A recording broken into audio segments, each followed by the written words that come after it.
good morning, good afternoon, good evening all over the world mga paps. This is Papa again. So now we have another issue to fix. So we have a dishwasher that resident said it's leaking under the door. So now we can check it. So I think the problem is the door seal. So yan, let's open the door. Ayan. And check the door seal. Oh yan mga paps, the door seal is already come out and it's look like bend. So now we will gonna replace this rubber door seal. See, it's bend.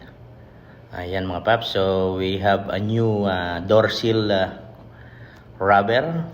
It's Electrolux Frigidaire door rubber seal that available in every Amri store. So Amri, shout out.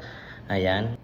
So now I'm gonna show you where we're gonna put that rubber seal. If you can see under my finger, ayan, there's a little space. Ayan, it's all 1/8, but in other place is bend. So ayan mga paps, so I'm gonna show you how to install. Ayan, I'm using a screwdriver, a little screwdriver.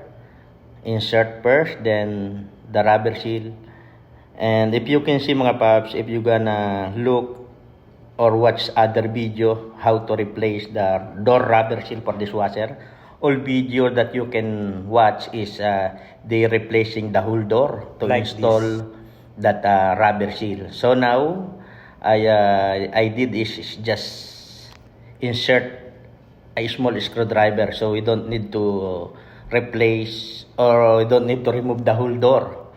So it's just only 5 to 10 minutes mga paps. So ayan, if you can see, rubber seal is in position. See, it's already in the middle. If you can see, there's a groove. You need to put it in the middle or in the proper place, because if it's in the not in the proper place, you cannot insert because there's a groove inside. So you need to insert in a proper position mga paps. So yan, at hopefully you guys get an idea how to replace or fix your dishwashers leaking. Ayan mga paps.